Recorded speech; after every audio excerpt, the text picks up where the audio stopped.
Start with a cup of warm water and 1 packet of instant yeast or a tablespoon of yeast. You'll need to bake some sweet potatoes for this. In a food processor, add 1 cup of dates, about 8 dates, and add some roasted nuts to food processor and some cinnamon. My roasted nuts were hazelnuts, walnuts, and almonds. I'm going to process this with a little bit of water, adding it slowly at a time until it creates a paste. Then I'm going to make my sweet potato puree. I'm just going to get some roasted sweet potato and process it with a little bit of water and combine it until it turns into a puree. I'm going to start with a half a cup and we'll see if I need more, but I usually need just about a half a cup. Some flax meal, about a tablespoon, and then we're going to add our yeast water. And we combine. We'll add some cinnamon, a sweetener of your choice. Start adding flour. We're going to add about 2 cups first. And this is optional. I'm going to add a little bit of some coconut sugar. Okay, so I already mixed it together and it absorbed all the liquid. Now all we need to do is have this dough kneaded. All right, so I'm going to make the other one real quickly, and that way you can see it twice. Yeast water, half a cup of some sweet potato puree, half a cup of sweet potato puree. We add 2 tablespoons of flax meal, 2 teaspoons of cinnamon, 2 tablespoons of coconut sugar, so 2 cups of whole wheat flour. And it has to be whole wheat flour because it has the starch and like all the gluten. But if you don't want to use whole wheat flour, you can use oat flour. About a handful of these raisins here. But raisins is the traditional flavor that most Hispanics and Latin culture use. So I'm done moving this around. Add this to the surface. And this one's a little dry. I think we added more flour to this one. But this one is good to go. We're going to allow it to sit in the same bowl. All you need to do is add a little flour. And you just leave it there, okay? And we're going to allow this to proof and double in size for about an hour to 2 hours, preferably by a warm spot. I usually keep it by the oven. Well, as you can see, this one is a little bit more moist. I want to see if I can keep this one nice and moist and to see the textures. Okay. This one I want to keep it nice and soft, so I'm just going to toss a little bit of flour to it and make sure that it comes together. But we want to keep it soft. You see how it stretches out a little? This one stretches out a little bit more than the other one. So we're going to keep it like that.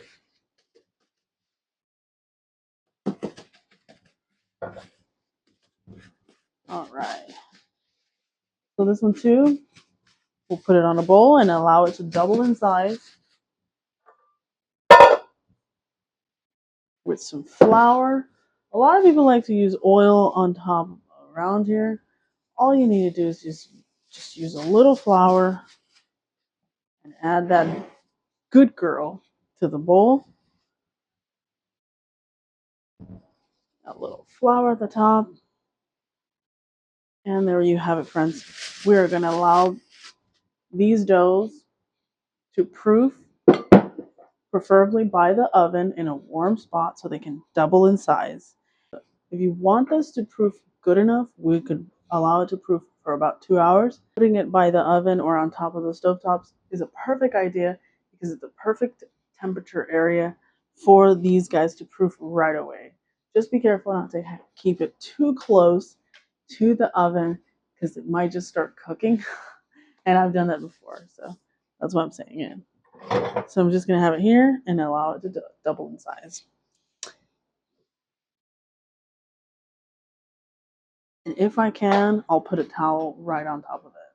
One good idea that you can do is get that bowl soaked in your home whenever you get, whenever you're doing something like this and you have a bowl with flour and water and stuff like that, make sure you just put some soap and you put a little water and you put water all over, all the way to the top, and just soak it so it's ready to go when you're ready to wash it.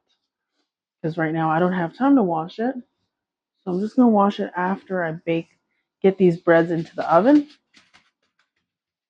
Okay, so this is my beautiful raisin one. It looks so pretty. It looks so delectable.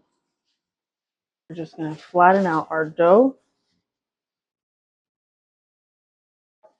Now you can do whatever you like, to be quite honest. I'm just shooting you some ideas here. Giving you some ideas on what I would do. It doesn't stick. So we're using our bench scraper all the time to remove it from the surface. You can add anything you like inside here, but please add something. So I have here some custard cream sauce that I'm going to add to this one. I think it'll go really well. I'll give you the recipe on another video. Super easy to make. I make it in many videos. I had it left over from a custard pie. I think I have it on my playlist. If you're interested in getting the recipe, it should be in that video. But don't worry, I'll be making this recipe all the time. You'll run into it eventually. I always make this recipe. I love it. Love it, love it, love it. To smear it from top to bottom, basically. You want it to just be kind of in the middle. And from there, we add some of that paste we made earlier on the sides. That way it has like double flavor. And we'll just do it gently. Otherwise we'll rip off the thing. And we may even want to add a little bit on a few spots with the custard. Oh, it's going to be delicious. I tell you not. These are desserts that are healthy. They're so delicious, but they're healthy. They're very healthy. They're not used with refined sugars. And let's be honest, guys. Like we all love desserts, and we all want to eat desserts. We want to have them to events, functions. Sometimes people like vegan, plant-based people, they're a little too strict. I can see sometimes they're a little strict and they judge other people for using whole wheat flour or whatnot. But to be quite honest, the only thing that you really need to get rid of is the saturated fats, which is the meat, the cheese, the dairy, the processed foods, the processed oils, and all that. Once you get rid of that, like, you're pretty much good. You're solid. All you really need to do is live your life happy. Don't stress about it, because if you do too much, then you live life unhappy. And go on detox every now and then, go on fast, try to eat fresh fruits and vegetables, eat as high raw as you can, eat as fresh as you can. Always have diversity and abundance, because that's what plant-based eating is all about. It's all about abundance and love. It gets you closer to God, what really God is. Or add some almonds. Now we want to make this delicious because it has raisins. When things have raisins, you want to combine it with a little bit of something, some sweetness, some cinnamony, some custard-y.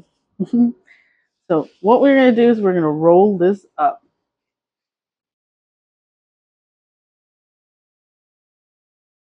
And we can use our offset spatula here once it gets kind of difficult, because it is getting difficult to move around and roll. All right, there we go. And there's our massive, delicious bread here. All right, now we have the other one, and this one's really like airy. So this one's gonna be really sticky. It's also gonna be really delicious. Okay, the next one is gonna be really, really good too. It's gonna be different. It's not gonna have any raisins. So we get the flour out. It's really sticky. We want to get a good amount of flour here.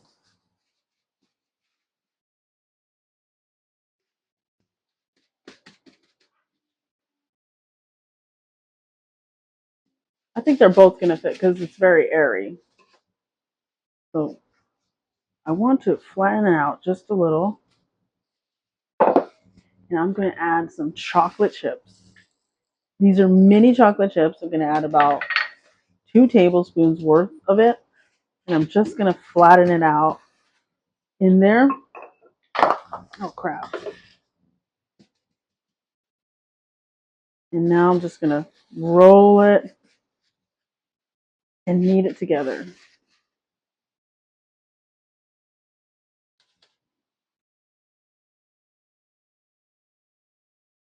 We're going to have chocolate. It's going to be delicious.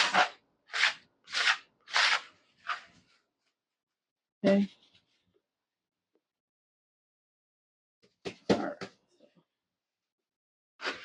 So I'm just going to knead it. Make sure that all the chocolate is fully incorporated.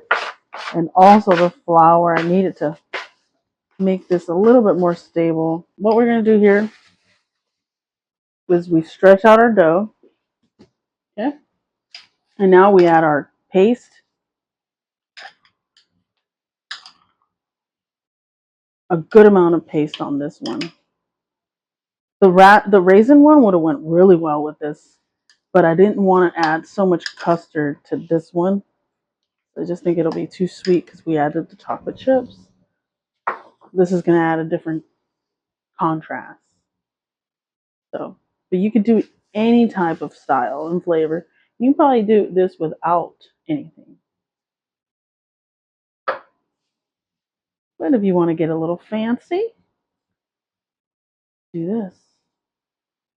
And this style technique, this paste is very popular in like the Arabic culture, French, Italian pastries. They use a lot of these types of paste for their desserts. It's super delicious. But of course, they'll use different things like